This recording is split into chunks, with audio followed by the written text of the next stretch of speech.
آپ کا پیسہ بھی یاد رکھا جائے گا، آپ کی طاقت بھی یاد رکھی جائے گی، اور آپ کا انفلوئنس بھی یاد رکھا جائے گا، کیونکہ آپ نے اسلام کی عزت کے لیے کام کیا۔ یہ تھا جاہلی قبائلی سلسلہ، اور اسی کو ابو طالب نے استعمال کرنے کی کوشش کی ایک اچھے کام کے لیے، کہ ظالم کی مدد اس طرح کرو کہ ظالم کو ظلم سے روکو۔ تمہارا بھائی ہے، ظالم ہے، اس کو روکو۔ مسلمانوں نے پہلی بار با جماعت نماز پڑھی کعبے میں حضرت عمر کے اسلام لانے کے بعد۔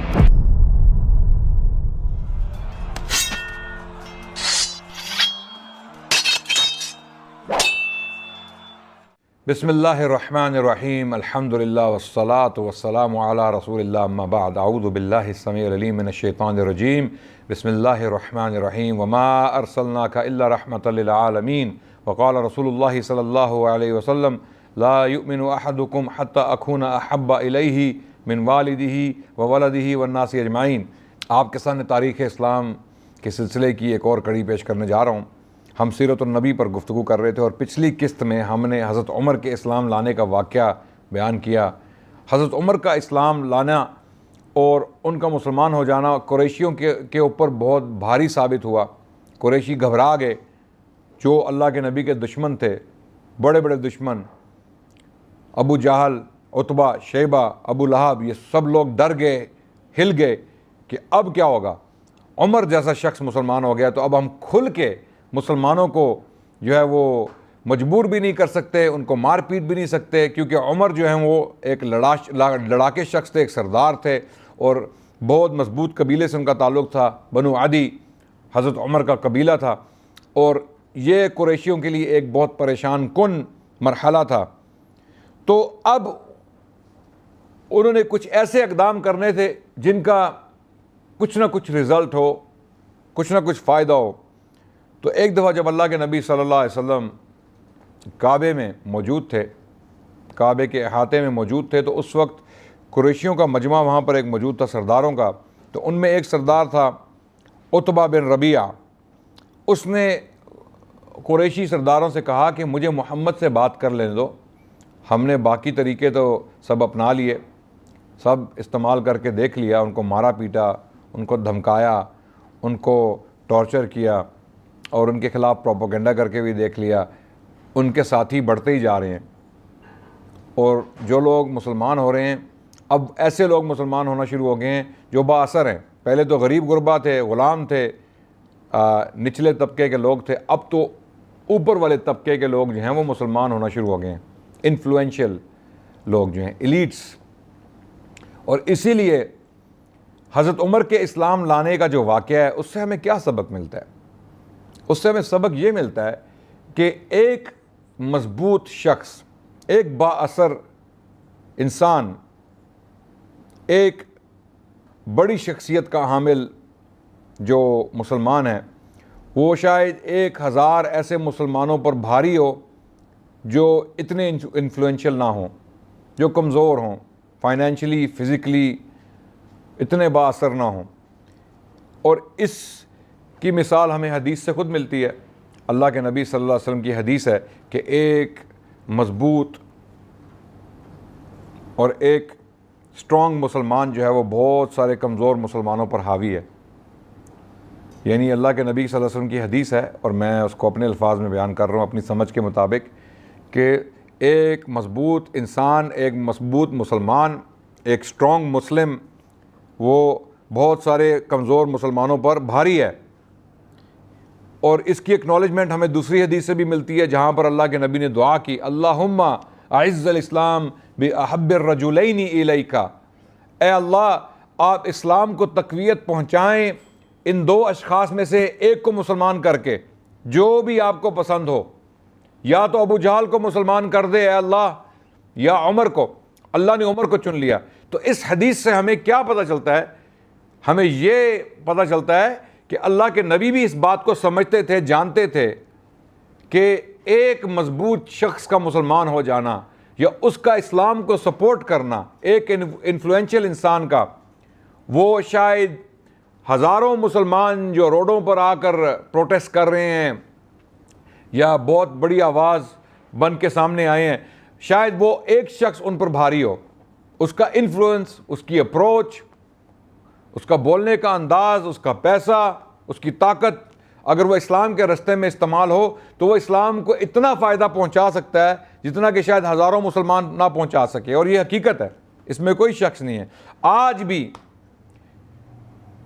ہم اس واقعے سے یہی سبق حاصل کر سکتے ہیں کہ جو انفلوئنشل مسلمان ہیں،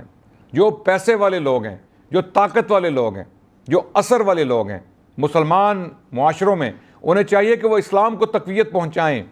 انہیں چاہیے کہ وہ اپنا پیسہ، اپنی طاقت، اپنا اثر اور رسوخ اسلام کے لیے استعمال کریں، وہ الفاروق بن جائیں۔ حضرت عمر کے اسلام لانے کے بعد اللہ کے نبی نے ان کو ٹائٹل دیا، خطاب دیا، الفاروق، تبدیلی لے آنے والا، یعنی معاملات کو تبدیل کر دینے والا۔ مسلمانوں کی سچویشن بالکل پلٹ گئی۔ حضرت عمر کے مسلمان ہونے کے بعد مسلمان چھپ کے نماز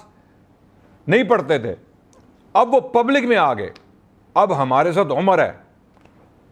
اب ہمیں کسی سے ڈرنے کی ضرورت نہیں ہے۔ اللہ کا تو ان پر ایمان ان کا تھا، لیکن جو زمینی اسباب تھے وہ تو اللہ نے پیدا کرنے تھے، انہی کی دعاؤں کا اثر تھا، اللہ کے نبی کی دعاؤں کا اثر تھا کہ اے اللہ اب ہمیں کوئی ایسا شخص دے دے جس کی وجہ سے ہمارے جو کمزور ساتھی ہیں ان کے دل مضبوط ہو جائیں، یا تو ابو جہل لیا اے اللہ اسلام میں، یا عمر کو کر دے مسلمان۔ تو ہمیں اس سے سبق حاصل کرنا چاہیے۔ جو با اثر انسان، جو با اثر مسلمان، طاقتور مسلمان میری یہ گفتگو سن رہے ہیں، میری ان سے اپیل ہے کہ آپ اس واقعے پر غور کریں، حضرت عمر کے اسلام لانے کے واقعے پر، کس طرح مسلمان جو ہے وہ جو چھپے ڈھکے تھے وہ باہر پبلک میں آئے اور انہوں نے کھل کے نماز پڑھی۔ مسلمانوں نے پہلی بار با جماعت نماز پڑھی کعبے میں حضرت عمر کے اسلام لانے کے بعد، اور حضرت عمر نے رسول اللہ کو جو ہے وہ ان سے پوچھا کہ اے اللہ کے نبی کیا ہم سچے دین پر نہیں ہیں؟ تو اللہ کے نبی نے کہا بالکل ہیں۔ تو انہوں نے کہا ہمیں چھپنے کی ضرورت نہیں ہے، ہم کھل کر جائیں گے اور نماز پڑھیں گے ببانگ دوہل۔ اور پھر کعبے میں سب مسلمانوں نے باجماعت نماز پڑھی پہلی بار، اور قریشی کچھ بھی نہیں کر سکے کیونکہ ایک طرف حمزہ دوسری طرف عمر۔ تو با اثر مسلمانوں سے اپیل ہے، طاقتور مسلمانوں سے اپیل ہے، آپ بزنس مین ہوں یا پولیٹیشین ہوں یا کوئی باڈی بلڈر ہوں یا کچھ بھی ہوں، اگر آپ با اثر ہیں یا آپ کوئی سوشل میڈیا سٹار ہیں، اپنی طاقت، اپنے اثر و رسوخ کو اسلام کی تقویت کے لیے استعمال کریں، کیونکہ وہ یاد رکھا جائے گا، آپ کی جو ایفرٹس ہیں وہ یاد رکھی جائیں گی جو اسلام کے لیے آپ نے کی۔ باقی آپ کا ٹک ٹاک اور فیس بک اور انسٹاگرام اور یہ یوٹیوب اکاؤنٹ ختم ہو جائے گا آپ کے ختم ہونے کے بعد، لیکن اگر آپ نے اللہ کے راستے میں کام کیا، آپ کا پیسہ بھی یاد رکھا جائے گا، آپ کی طاقت بھی یاد رکھی جائے گی، اور آپ کا انفلوئنس بھی یاد رکھا جائے گا، کیونکہ آپ نے اسلام کی عزت کے لیے کام کیا۔ مجھے یقین ہے کہ حضرت عمر سے بڑے پہلوان موجود تھے، مجھے یقین ہے کہ اس وقت دنیا میں بڑے بڑے با اثر لوگ موجود تھے، وہ فنا ہو گئے، ختم ہو گئے، خاک میں مل گئے، لیکن آج بھی 1400 سال بعد ہم یہاں پر بیٹھے ہوئے عمر کے بارے میں گفتگو کر رہے ہیں۔ اس کی وجہ یہی ہے کہ عمر ایک با اثر شخص تھے، اور انہوں نے اپنا اثر و رسوخ اسلام کی تقویت کے لیے استعمال کیا، اور اللہ نے ان کو قیامت تک کے لیے محفوظ کر دیا، ان کی لیگیسی کو، ان کی یاد کو، ان کے ذکر کو، ان کے نام کو۔ باقی جو لوگ ان پر طعن و تشنیع کرتے ہیں وہ بد نصیب ہیں، وہ شاید ان واقعات پر غور نہیں کرتے۔ کیا یہ جھوٹے واقعات ہیں کہ حضرت عمر جیسا شخص جب مسلمان ہوا تو مسلمانوں نے پہلی بار پبلک میں آ کے اسلام کا اظہار کیا، تکبیریں کہیں، نمازیں پڑھیں، اور ان میں جرأت پیدا ہوئی؟ جب یہ واقعہ ہوا تو عتبہ بن ربیعہ جو موجود تھا کعبے میں، اس نے اللہ کے نبی کو کعبے میں دیکھا تو اس نے کہا میں ان سے گفتگو کرتا ہوں۔ تو قریشیوں نے کہا بے شک جائیے، آپ گفتگو کیجئے۔ تو وہ آیا اللہ کے نبی کے پاس حضرت عمر کے اسلام لانے کے بعد، قریشی سردار مکے میں موجود تھے کعبے کے قریب، تو عتبہ بن ربیعہ آیا اللہ کے نبی صلی اللہ علیہ وسلم کے پاس، اور اللہ کے نبی صلی اللہ علیہ وسلم کے ساتھ گفتگو کی۔ اس نے کہا محمد میں آپ سے بات کرنا چاہتا ہوں۔ اللہ کے نبی صلی اللہ علیہ وسلم نے فرمایا کہ آپ کیجئے بات، میں سننے والا ہوں، میں سنوں گا۔ تو عتبہ نے کہا ہے اللہ کے نبی، یعنی وہ اللہ کے نبی کو تو نہیں مانتا تھا، اس نے کہا محمد، اللہ کا نبی تو ہم مانتے ہیں نا۔ تو عتبہ جو ہے وہ ایک کافر تھا، مشرک تھا۔ اس نے کہا محمد اگر آپ شہرت چاہتے ہیں تو ہم آپ کو مشہور کر دیں گے، اگر آپ دولت مند ہونا چاہتے ہیں تو ہم آپ کو دولت دے دیں گے، اگر آپ چاہتے ہیں کہ بادشاہ بن جائیں تو ہم آپ کو اپنا بادشاہ بنا لیں گے، اور اگر آپ یہ محسوس کر رہے ہیں کہ کسی جن یا بھوت کا آپ پر اثر ہے، آپ مجنون ہیں یا آپ کو کوئی جن آ کے تنگ کرتا ہے، تو ہم اس کا بھی علاج کروائیں گے اپنے پیسوں سے، آپ یہ کام چھوڑ دیں۔ آپ نے مکے کو بانٹ دیا ہے، آپ نے تفرقہ پیدا کر دیا ہے ہمارے معاشرے میں، آپ یہ کام چھوڑ دیں۔ اللہ کے نبی صلی اللہ علیہ وسلم بڑے تحمل سے یہ باتیں سنتے رہے، اور یہ باتیں سن لینے کے بعد اللہ کے نبی صلی اللہ علیہ وسلم نے فرمایا آپ کی بات ختم ہو چکی۔ تو عتبہ نے کہا بالکل میری بات جو ہے وہ ختم ہو چکی ہے، میں اور بات نہیں کرنا چاہتا۔ اس کے بعد جواباً اللہ کے نبی صلی اللہ علیہ وسلم نے سورہ حامیم کی آیات پڑھیں، شروع کی آیات، اور عتبہ سنتا رہا اور اس کا چہرہ بدلتا گیا۔ یعنی اللہ کے نبی صلی اللہ علیہ وسلم نے کوئی بات، جو باتیں اس نے کی ان کے جواب میں اپنی کوئی بات نہیں کی، انہوں نے قرآن کی تلاوت شروع کر دی اور حامیم کی جو ہے وہ آیات پڑھیں، اور عتبہ وہ کھڑا ہوا اور واپس قریشیوں کی طرف پلٹ گیا۔ اور قریشی جو عتبہ کا انتظار کر رہے تھے انہوں نے دیکھا، یعنی عتبہ جو ہیں وہ ایک بگڑے ہوئے چہرے کے ساتھ واپس آ رہے ہیں۔ یعنی بگڑے سے مراد یہ ہے کہ ان کا چہرہ بدلا ہوا ہے، ان کے تیور بدلے ہوئے ہیں، ان کے اندر جو کانفیڈنس تھا وہ ختم ہو چکا ہے۔ تو قریشیوں نے اپنے سردار سے پوچھا کہ کیا ہوا، کیا ماجرا ہوا، محمد کے ساتھ کون سی ایسی بات ہوئی آپ کی کہ آپ کا چہرہ بدل گیا، آپ کے چہرے پہ تغیر آ گیا۔ تو عتبہ نے قریشیوں کو کہا کہ محمد کو چھوڑ دو صلی اللہ علیہ وسلم، ان کا معاملہ چھوڑ دو، میں ایسا کلام سن کر آیا ہوں جو نہ شاعری ہے، نہ کہانت ہے، نہ کوئی سٹوری ٹیلنگ ہے، یہ ایک عجیب کلام ہے جو میں نے سنا ہے، اور یہ کلام کوئی بڑا کام کرے گا، اس کو چھوڑ دو، محمد کو اس کے حال پہ چھوڑ دو۔ اگر محمد کامیاب ہو گیا صلی اللہ علیہ وسلم اپنے عزائم میں تو وہ تمہارے لیے عزت کا باعث بنے گا، کیونکہ عربوں میں تمہارا نام ہو جائے گا قریشیوں کا، تمہارا قریش کا قبیلہ ایک قبیلہ ہے نا، تو عربوں میں تو بہت سارے قبائل ہیں۔ تو اگر محمد اپنے عزائم میں کامیاب ہو گیا اس کلام کے ساتھ تو تمہاری عزت ہو جائے گی، اور اگر عربوں نے محمد کو مار دیا صلی اللہ علیہ وسلم، نعوذ باللہ ثم نعوذ باللہ، قتل کر دیا، ختم کر دیا دشمنی کر کے، کیونکہ محمد تو ان کے بتوں کی جو ہے وہ مذمت کر رہے ہیں، ان کے دین کی مذمت کر رہے ہیں، ان کے اقدار کی مذمت کر رہے ہیں، تو ظاہر ہے عرب دشمنی کریں گے ان کے ساتھ، اور اگر عربوں نے مار دیا ان کو تو وہ تمہارے لیے محمد سے چھٹکارا پا لیں گے اور تمہارا کام پھر بھی ہو جائے گا۔ تو دونوں صورتوں میں تمہارے لیے عزت ہے، تمہارے لیے نجات ہے، تو چھوڑ دو محمد کو، کیونکہ یہ جو کلام ہے یہ کوئی معمولی کلام نہیں ہے، یہ کوئی بڑا کام کرے گا۔ یہ عتبہ کے خیالات تھے۔ اس کے بعد جب قریشیوں نے دیکھا کہ ہمارا ایک سردار جو ہے وہ اتنا متاثر ہو کے واپس آ گیا ہے، تو یہ تو کام بڑھتا ہی جا رہا ہے، ہمارے اتنے بڑے لوگ، اتنے انفلوئنشل، اتنے ڈٹے ہوئے لوگ، منجے ہوئے لوگ، وہ اتنے جو ہے وہ محظوظ ہو رہے ہیں، یعنی اتنا وہ انفلوئنس لے رہے ہیں محمد صلی اللہ علیہ وسلم کی تعلیمات سے یا قرآن کی آیات سے، تو باقیوں کا کیا حال ہوگا۔ ابو طالب نے جب دیکھا کہ حالات بدل رہے ہیں اور ایک مہینے کے اندر اندر بڑے بڑے واقعات ہو گئے ہیں، مثال کے طور پہ حمزہ کا اسلام لانا، حضرت عمر کا اسلام لانا، اور پھر قریشیوں کا جو ہے وہ یہ واقعہ عتبہ کا، تو یہ سب ایک مہینے کے اندر اندر ہوا۔ سن 6 نبوی کی بات ہے، ہجری کی نہیں، نبوی، سن 6 نبوی، یہ چھٹا سال ہے جو بہت وائبرنٹ سال تھا اللہ کے نبی صلی اللہ علیہ وسلم کی تبلیغ کا۔ ہر سال وائبرنٹ تھا، اللہ کے نبی کو آرام تو ملا ہی نہیں۔ نبوت کے اعلان کے بعد اللہ کے نبی صلی اللہ علیہ وسلم نے ایک دن بھی آرام نہیں کیا اگلے 23 سال تک۔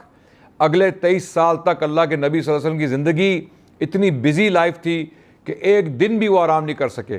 ہر روز کوئی نہ کوئی مسئلہ، ہر روز کوئی نہ کوئی جنگ، کوئی نہ کوئی کانفلکٹ، کوئی نہ کوئی حملہ ان پر کیا جا رہا تھا، جب وہ مکے میں تھے یا جب وہ مدینے میں تھے۔ مکے میں ظاہر ہے ان کے ساتھیوں کو مارا جا رہا تھا، ان کو پیٹا جا رہا تھا، ان پہ ظلم کیے جا رہے تھے، اور مدینے میں جنگیں کی، باقاعدہ جنگیں کی، جس طرح مدنی دور پہ آئیں گے تو اس کا ذکر ہوگا۔ تو ابو طالب نے جب یہ حالات دیکھے کہ 1 مہینے کے اندر اندر یہ سب کچھ ہو گیا ہے، تو انہیں اب یہ احساس ہوا کہ ہمیں محمد صلی اللہ علیہ وسلم کی پروٹیکشن کے لیے، ان کی حفاظت کے لیے کچھ اقدام کرنے چاہیے۔ انہوں نے بنو عبد مناف اور بنو ہاشم کے لوگوں کو جمع کیا، اپنے خاندان کو، اور انہوں نے تہیہ کیا مل کے کہ ہم محمد صلی اللہ علیہ وسلم کو اپنی قبائلی قرابت داری کی وجہ سے پروٹیکٹ کریں گے، ہم ان کو اکیلا نہیں چھوڑیں گے، ہم ان کے ساتھ اگری کریں یا نہ کریں وہ ایک اور معاملہ ہے، لیکن یہ ہمارے خاندان کے تو ہیں۔ تو ان کا یہ ایک قبائلی رویہ تھا، یا قبائلی ایک ان کا کلچر تھا کہ وہ اپنے کسی آدمی کو اکیلا نہیں چھوڑتے تھے۔ یہ ان کے لیے ایک انا اور ان کی ڈگنیٹی کے لیے ایک سوال تھا کہ کیا ہمارے قبیلے کا ایک شخص جو مشکل میں ہے، کسی بھی وجہ سے ہے، ہم اس کو چھوڑ سکتے ہیں؟ اسلام میں تو بعد میں آیا نا قانون، اللہ کے نبی صلی اللہ علیہ وسلم نے فرمایا انصر اخاک ظالمن او مظلومن، اپنے بھائی کی مدد کرو چاہے کہ وہ ظالم ہو یا مظلوم ہو۔ اسلام میں تو یہ رول آ گیا نا کہ اپنے بھائی کی مدد کرو، وہ ظالم ہو یا مظلوم ہو۔ تو صحابہ نے کہا یا رسول اللہ ہمیں مظلوم کی تو سمجھ آتی ہے، ظالم سے کیا مراد ہے آپ کی، کہ ظالم کی مدد ہم کس طرح کریں؟ تو اللہ کے نبی صلی اللہ علیہ وسلم نے اس کی وضاحت کی کہ ظالم کی مدد اس طرح کرو کہ ظالم کو ظلم سے روکو۔ تمہارا بھائی ہے، ظالم ہے، اس کو روکو۔ اللہ اکبر۔ یعنی دیکھیں صحابہ بھی جو ہے نا وہ باتیں سن کے لبیک نہیں کہتے تھے، وہ پوچھتے تھے، جو بات ان کو سمجھ نہیں آتی تھی اس کی وضاحت وہ اللہ کے نبی سے پوچھتے تھے کہ اللہ کے نبی ہمیں بتائیے کہ اس کا کیا مطلب ہے۔ تو اللہ کے نبی صلی اللہ علیہ وسلم وضاحت فرماتے تھے۔ تو جاہلی جو قبائلی سلسلہ تھا اسلام سے پہلے، اس میں اس قسم کے رولز نہیں تھے، غلط ہو یا صحیح ہو ہمارے قبیلے کا بندہ، ہم نے اس کو بچانا ہے، بے شک اس نے کوئی بہت بڑا ظلم کر دیا ہو، کسی کے ساتھ زیادتی کر دی ہو، ہمارے قبیلے کا بندہ، ہم نے اس کو بچانا ہے، اس کا ساتھ دینا ہے، کچھ بھی ہو جائے۔ یہ تھا جاہلی قبائلی سلسلہ، اور اسی کو ابو طالب نے استعمال کرنے کی کوشش کی ایک اچھے کام کے لیے۔ یہ عصبیت، قبائلی عصبیت جو تھی عربوں میں، قریشیوں میں خصوصاً، ابو طالب نے اسی کو استعمال کرنے کی کوشش کی اللہ کے نبی کو بچانے کے لیے، ان کی حفاظت کے لیے۔ تو اس کی نظر میں تو یہ ایک اچھا کام تھا، اس کو پتہ تھا کہ ہم ظلم کے لیے تو استعمال کرتے ہیں اس قبائلی عصبیت کو، کیوں نہ اللہ کے نبی کی حفاظت کی جائے، میرے بھتیجے ہیں۔ تو ابو طالب نے سب کو اکٹھا کیا اور انہوں نے کہا بالکل، جو کافر تھے اور جو مسلمان تھے دونوں نے تہیہ کر لیا، دونوں گروپوں نے، دونوں گروہوں نے، کہ ہم اللہ کے نبی کی حفاظت کریں گے، کیونکہ وہ ہمارے قبیلے سے ہیں، ہمارے قرابت دار ہیں، ہمارے رشتہ دار ہیں، ہم ان کی حفاظت کریں گے۔ تو اس کے بعد سب لوگوں نے تہیہ کر لیا کہ ہم محمد کو اکیلا نہیں چھوڑیں گے۔ اور اس واقعے کا نتیجہ یہ ہوا کہ قریشی جو ہیں وہ بہت برہم ہوئے، انہیں تکلیف ہوئی۔ پہلے تو حمزہ مسلمان ہو گئے، پھر عمر مسلمان ہو گئے، پھر کوئی طریقہ، کوئی ایسی اسٹریٹجی، کوئی میتھڈ اللہ کے نبی کے خلاف جو ہے وہ کامیاب نہیں ہو رہا۔ تو اس کے بعد ابو طالب نے یہ ایک اعلان کروا دیا بنو عبد مناف، بنو ہاشم اور اللہ کے نبی کے جو قریبی رشتہ دار تھے ان سے، کہ ہم سب محمد کے ساتھ کھڑے ہیں، کافر ہوں یا مسلمان ہوں، کیونکہ محمد ہمارے قبیلے سے ہیں، ہمارے رشتہ دار ہیں، تو ہم ان کی حفاظت کریں گے۔ یہ سب کچھ 6 نبوی کے سال میں ہو رہا ہے، 6 نبوی، 6 سال نبوت کا، ہجری کا نہیں۔ ہجری کیلنڈر ابھی شروع نہیں ہوا، وہ ہجرت کے بعد شروع ہوگا۔ وہ 13 سال اللہ کے نبی صلی اللہ علیہ وسلم مکے میں گزار چکے، اس کے بعد یہ سلسلہ شروع ہوگا۔ تو قریشیوں نے جب یہ دیکھا کہ یہ حالات پیدا ہو گئے ہیں، تو انہوں نے ایک اور اس کا جو ہے وہ سلوشن نکالا، اور اس سلوشن کے بارے میں انشاءاللہ ہم اگلی قسط میں گفتگو کریں گے۔ تب تک کے لیے السلام علیکم ورحمۃ اللہ وبرکاتہ۔